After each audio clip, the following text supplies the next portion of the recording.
स्वागत है आपके अपने चैनल एआई ट्यूशन में।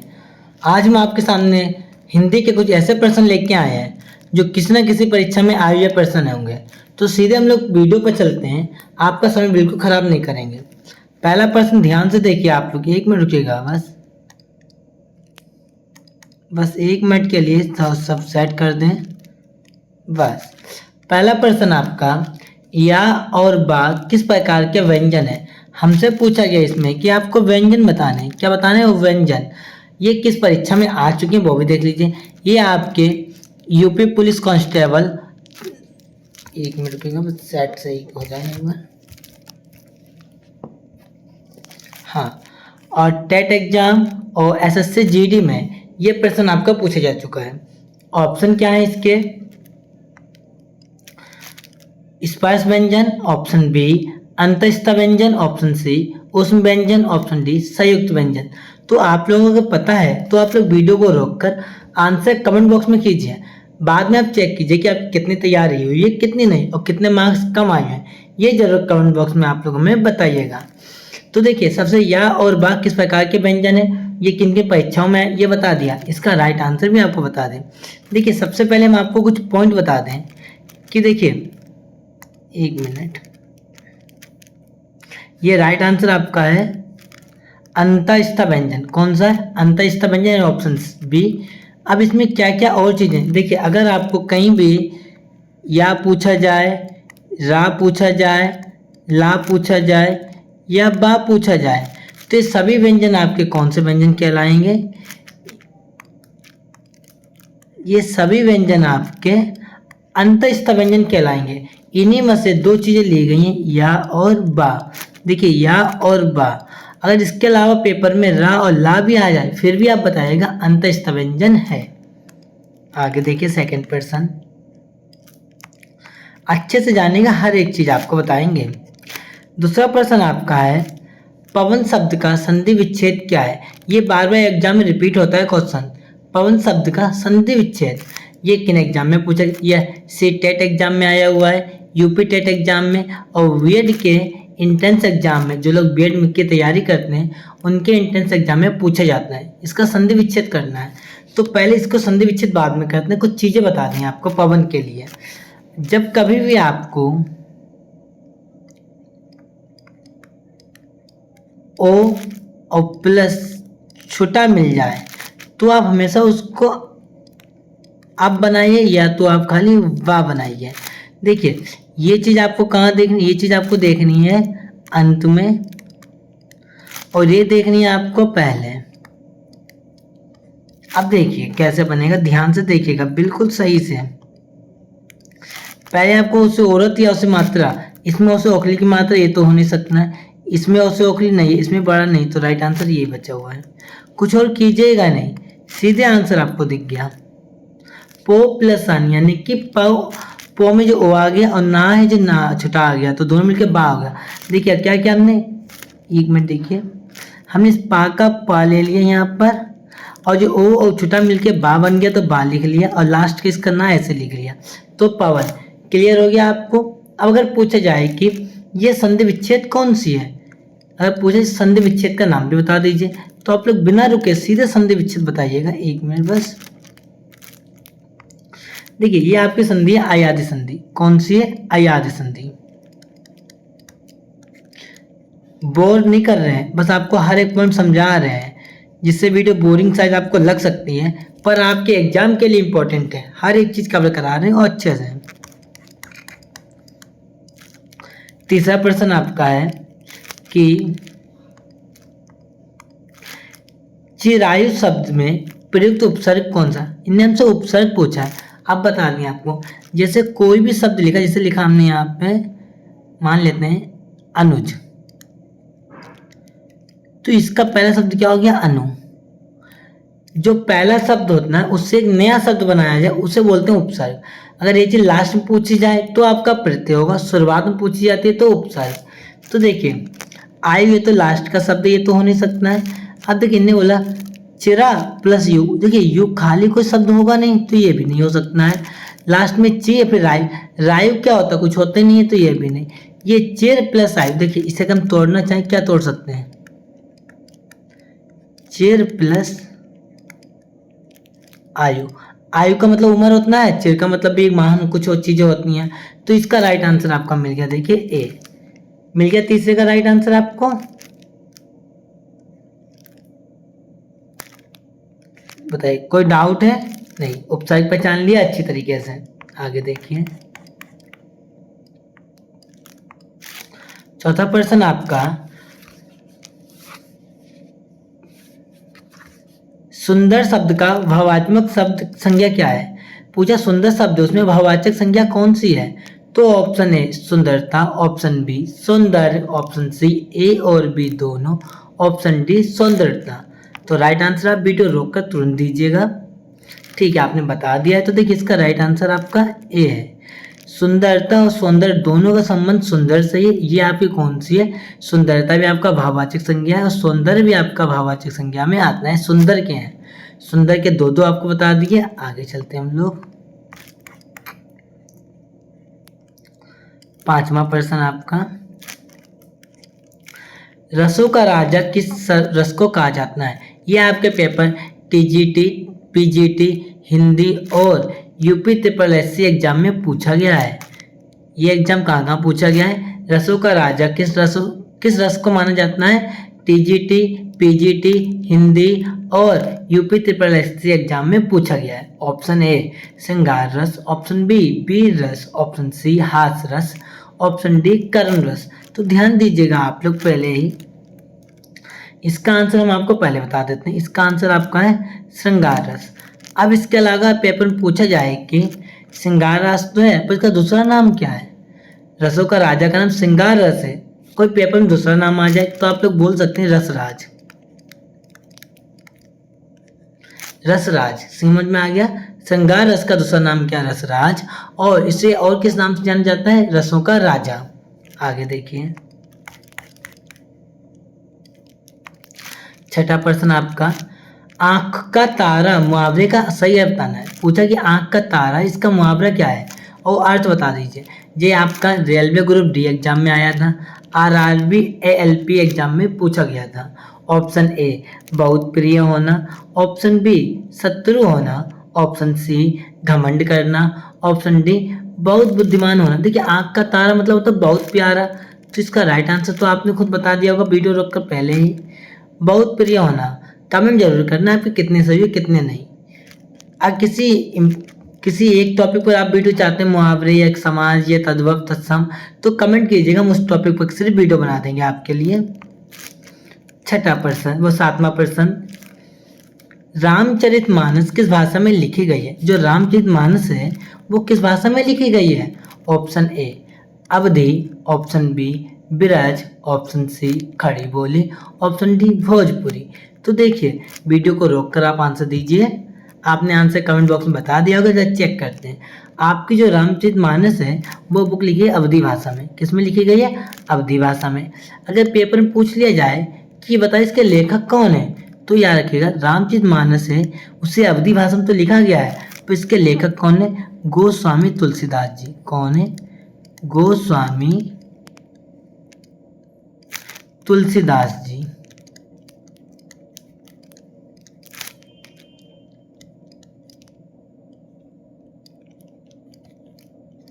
आगे समझ में, हर एक चीज में आपके 2-3 प्रश्न बन जाते हैं, बस ध्यान से पढ़िएगा आप लोग।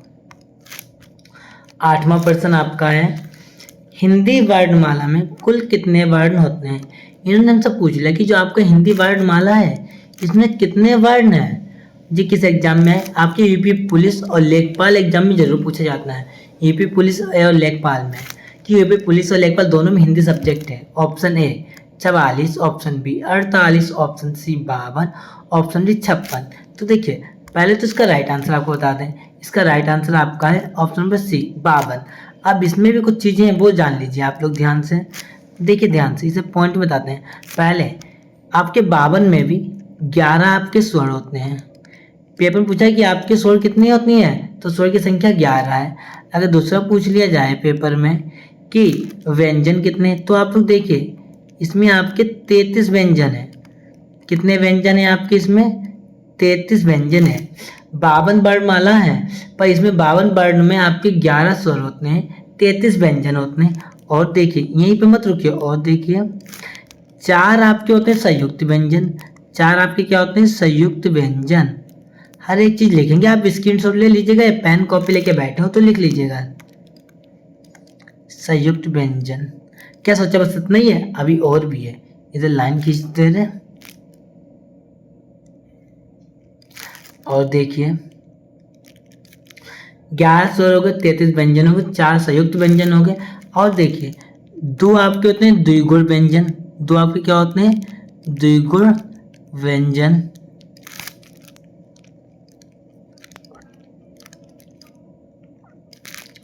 इसके अलावा अगर पूछा जाए और क्या बचा हुआ है तो देखिए इन सबको जोड़े पे कितने हो गए? तो 11 और 33, 3 एक 4, 3 एक 44, 44 और 4 48, 48 और 2 50। तो 2 बचे। 2 आपके होते हैं अयोग बा। क्या होते हैं? अयोग बा। हो गए टोटल आपके 52 व्यंजन। हर एक चीज सामने लिखी हुई है। 52 व्यंजन में पेपर में अगर पूछा जाए तो बोलिएगा 11 स्वर होते हैं, 33 व्यंजन, 4 संयुक्त व्यंजन, 2 द्विगुण और 2 अयोगवा। स्क्रीनशॉट ले लिया, आगे चलते हम लोग। अब आप लोग को समझदार है वीडियो कितनी इंपॉर्टेंट है आपके लिए। तरनी और तरणी का सही शब्द युग्म अर्थ क्या है? देखिए इन्हें पूछा तरनी और तरणी का सही युग्म क्या बनेगा। ये आपके UP triple SC exam, BDO, UP police constable में पूछा गया था। ऑप्शन ए सूर्य और नाव, ऑप्शन बी नाव और सूर्य, ऑप्शन सी युवती और नदी, ऑप्शन डी तिनका और लहर। अगर राइट आंसर आपको पता है तो बता दीजिए जल्दी से, पर उससे पहले हम आपको बता दें कुछ और चीज़ें। वीडियो रोक के आप लोग आंसर दीजिएगा।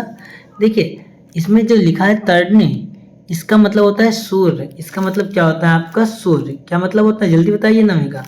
इसका मतलब आपका होता है सूर्य। और इसमें बड़ी ई की मात्रा लगी है, इस तरनी का मतलब होता है नाव। क्या होता है? नाव। ये दोनों चीजें सेम इसी हिसाब से किस ऑप्शन में है? Option number A right answer. आ गया समझ में? आगे चलते हैं हम लोग 10वें प्रश्न की ओर।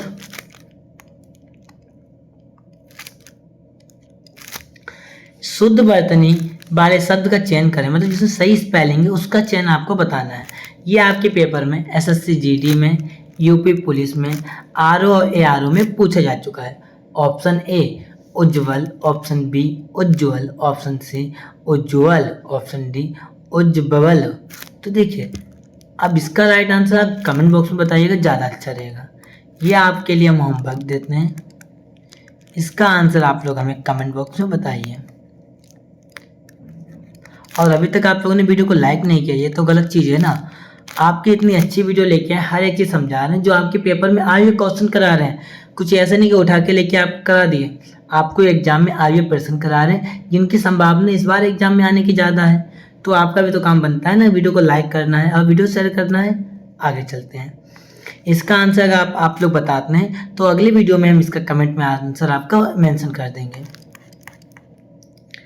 11वां प्रश्न, लड़का शब्द का बहुवचन क्या होगा?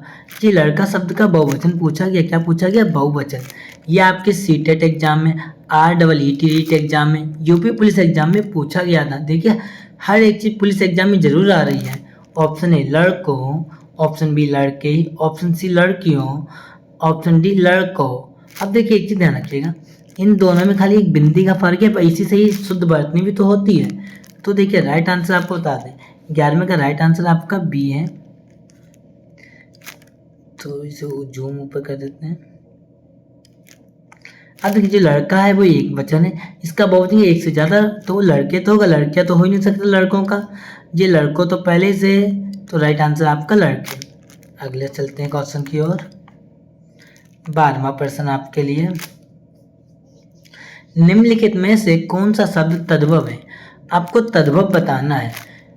ये आपके यूपी ट्रिपल एससी लेखपाल एग्जाम में और बीएड एंट्रेंस एग्जाम में पूछा गया था।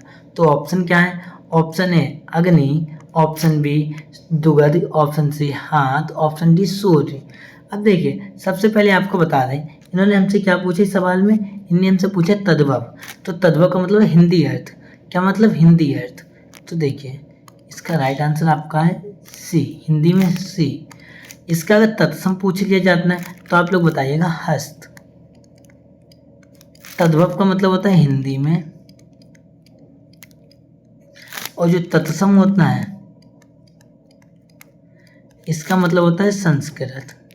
क्या होता है? संस्कृत में। तो हाथ का तद्भव, वो हाथ है वो तद्भव है, इसका तत्सम क्या है? हस्त। अगर आप चाहते हैं कि इसकी एक वीडियो जिसमें आपको तत्सम तद्भव ट्रिक से सिखा दें, वो भी हम लेके आएंगे, उसे आप कमेंट कीजिएगा। 13वां प्रश्न, वे स्कूल जाता है, वाक्य में वे क्या है? इन्होंने बोला कि वे स्कूल जाता है, तो वाक्य में हमसे वे पूछा, वे क्या है? यह आपका संविदा शिक्षक भर्ती में और राज्य पुलिस परीक्षा में पूछा गया था। ऑप्शन ए संज्ञा, ऑप्शन बी सर्वनाम, ऑप्शन सी विशेषण, ऑप्शन डी क्रिया। तो देखिए एक चीज समझा दें, फिर बाद में आंसर देंगे। संज्ञा कब आता है? जब किसी व्यक्ति, वस्तु या स्थान की बात होती है तब हम संज्ञा का प्रयोग करते हैं। सर्वनाम क्या होता है? संज्ञा की जगह पर यूज करने वाले शब्द, मतलब संज्ञा की जगह के लिए आते हैं, की जगह के लिए। अब इसमें क्या क्या आता होता है? इसमें आता है आपका वह आता है, तुम आता है, आप शब्द आता है, बे आता है, मैं आता है, ऐसे आदि शब्द इसमें पूछे जाते हैं आपके पेपर में। तो इसका राइट आंसर आपको दिख गया होगा, तो राइट आंसर आपका सर्वनाम है। अब आप कहेंगे आपने दो तो बताया, तीसरा कौन बताया? हाँ ये बता देते हैं। विशेषण, ये क्या होता है? संज्ञा और सर्वनाम की विशेषता बताता है। ये क्या होता है? संज्ञा और सर्वनाम की विशेषता बताता है। क्रिया क्या होती है? जो काम हो रहा होता है, कर रहा होता है, उसे क्रिया का, जैसे लिखना, मैं पढ़ा रहा हूँ तो पढ़ाना वर्ब हो गया, आप सुन रहे हैं तो सुनना वर्ब हो गया, आप भी लिख रहे हैं तो लिखना क्या हो गया? वर्ब यानी क्रिया हो गया। आगे समझ में, आगे चलते हैं हम लोग।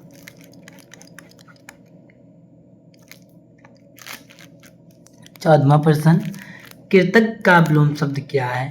जो कृतज्ञ है इस शब्द का विलोम शब्द पूछा गया।